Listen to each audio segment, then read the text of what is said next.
What's up, everybody? It's your man's KJ the Great, dropping another edition of All Sports Media TV. First, I want to say, I hope and pray everything is great your way. Now, I apologize. This video was supposed to be dropped last night or the night before, but I was having some sound issues. But we are back and we are talking about the now two-division, undisputed champion, that being Japanese superstar boxer, the monster Naoya Inoue, who is 26 wins, no losses, no draws, 23 wins by way of knockout, number one ranked pound for pound fighter by ESPN. A lot of people say he's either number one or number two. If he's anything less than that, you don't know what you're talking about. A deal is in place for him to defend his titles, his undisputed titles, this May in Japan. He will be taking on Luis Nery, the number 3 ranked junior featherweight in the world. He will be taking on Luis Nery, who is 35 wins, 1 loss, no draw, with 27 wins by way of knockout. One time he was stopped in his career, and that stoppage came against Brandon Figueroa, where he was caught with a body shot, and he went down, stayed down. That was a title shot for him, but since then, he's been on a 4-fight win streak, big time win streak. He got some good KOs, got a unanimous in his last win.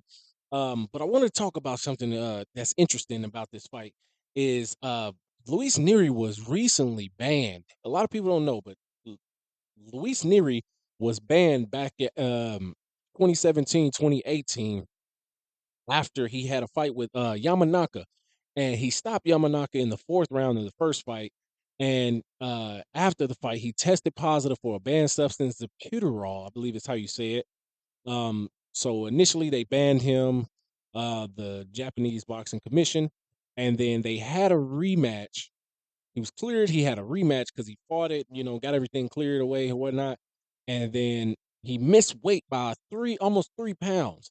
And that right there, initially, they banned him. They handed him a lifetime ban.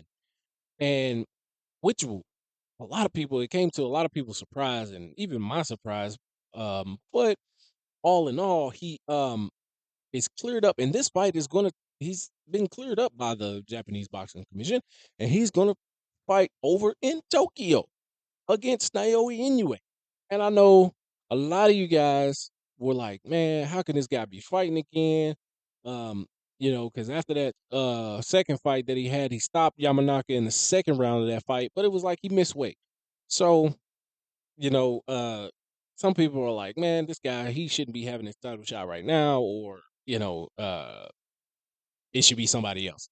But Naoya Inoue, he's always up for the challenge. He's always wanting to fight the best. He's definitely done that. He's been on a tear these last couple years in his fights.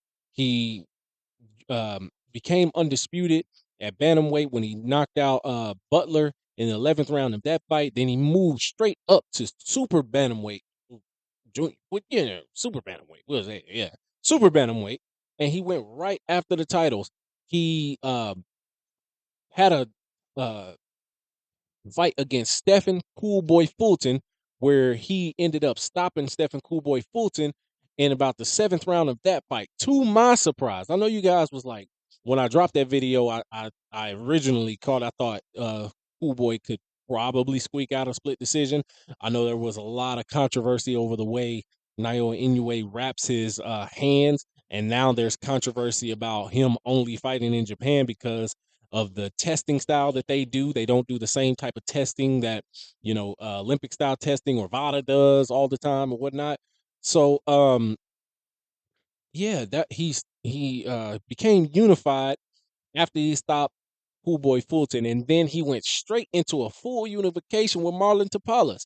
And he stopped Marlon Tapales in the 10th round of that fight and became undisputed. The 4th person to become undisputed in 2 separate weight classes. The first being Clarissa Shields. Is that the 4th person? Yeah. It's only been, yeah. The first was first was Clarissa Shields.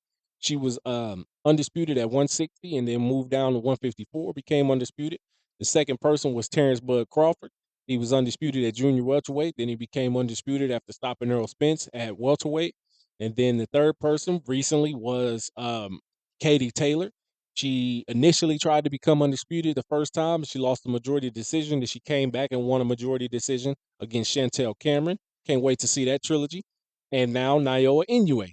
And the hope is that he's going to eventually try to move up again and try to unify the titles in multiple more multiple weight classes, 130, 126, 130, and 135. And the hope is that they'll one day get a super fight, potentially. I'll say that. It's been spoke about by Hank himself and Floyd Mayweather that uh, that fight with Naoya Inoue could possibly turn out to be a super fight for him, kind of like a Mayweather Pacquiao type of deal, but only if they get it done at the right time and not when they're both just old and just old. No shade. They got the fight done, but it was like a lot of people said, 5 years past when it should have been done. But that's neither here nor there. I can't wait to see this fight. I believe Inoue will get a stoppage in this fight. I honestly think this fight could go about anywhere from 5 to 8 rounds. I think the problem that Luis Nery has is that he gets caught with a lot of big punches when he throws his overhands. He reaches too far and he gets countered really easy. And if you guys know, as I know, and I know a lot of Japanese fans out there, and a lot of pure boxing fans know out there, Naoya Inoue can counter, and he can counter with power. Because when he throws his punches, he's throwing them with ill intent. Um, and one thing that Naoya Inoue is that a lot of people don't give him credit for is he's a really exceptional um at putting his punches together in the sense of like combinations and all of that. A lot of people don't, pay attention to those type of things because they only look for the knockout. Like, oh, I want to see a knockout. I want to see this. I don't want to see all that tip tap tap. No, he can put his combinations together, which can cause problems for Luis Nery. You go back and watch a few of his fights. Watch that fight with Brandon Figueroa. He was getting caught, countered a lot in that fight, and even in his last fight, he got countered a lot. Although he got the victory, he was getting countered with some good punches. Whenever he tries to, you know, catch a fighter from range, he'll throw that overhand left or that overhand right, and his head will be just right there, just waiting to get tapped on. So that could be something that may end the fight early, within 3 rounds. You never know. But he's got a decent chin, I'll say that. But you know, a decent chin against a fighter like uh Inoue can turn into a glass chin. So, but that's all I got for you guys. Make sure you hit that like button, drop a comment in the comment section. Thank you guys for tuning in. Let me know what you guys think about this. How far do you think this fight will go? Do you think this fight is going to go anywhere from 6 to 8 rounds, or do you think this fight will be done within 4? Let me know in the comment section. Thank you guys. Peace.